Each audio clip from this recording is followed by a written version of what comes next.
எங்கள் ஆஃபீஸுக்கு சோஃபா வந்தது வந்து ஏற்கனவே ஆர்டர் பண்ணியிருந்தது. நீங்கள் கேமரா உள்ளே வந்துட்டீங்க அந்த நேரத்தில். அதனால் அது ரெண்டும் கோஇன்சிடென்ஸ் ஆச்சு.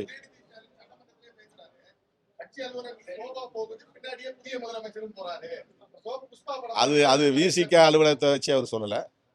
அவர் வந்து அதிமுகவில் உருவாகி இருக்கிற ஒரு அணி, அந்த அணி தலைவர்களை அல்லது அந்த சட்டமன்ற உறுப்பினர்களை சந்திக்க போன போது நிகழ்ந்த ஒரு நிகழ்வை சுட்டிக்காட்டியிருக்கிறார் என்று கருதுகிறேன்.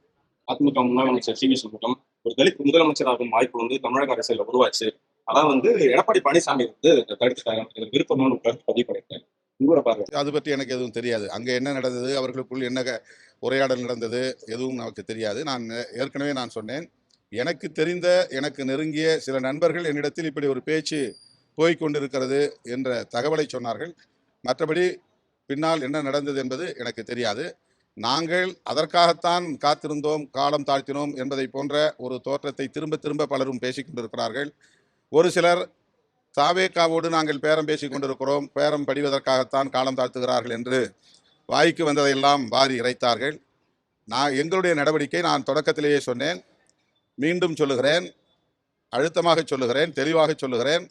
இடதுசாரி கட்சிகள் எடுக்கிற முடிவை ஒட்டி எங்கள் கட்சியின் உயர்நிலை குழுவில் நாங்கள் விவாதித்து அதை ஒட்டிய முடிவை எடுப்போம் என்று சொல்லியிருந்தேன். அதிலே எந்த தடுமாற்றமும் எங்களுக்கு இல்லை.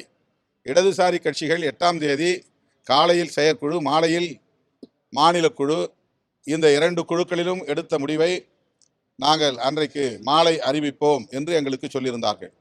ஆக அவர்கள் அதிகாரபூர்வமாக எடுக்கப்பட்ட முடிவு என்ன என்பதை அறிந்த பிறகு அந்த முடிவை முன்வைத்து எங்கள் தோழர்களிடையே நாங்கள் கலந்தாய்வு செய்வது என்பதை இடதுசாரி கட்சிகளின் தலைவர்களுக்கே தெரியப்படுத்தியிருந்தோம்.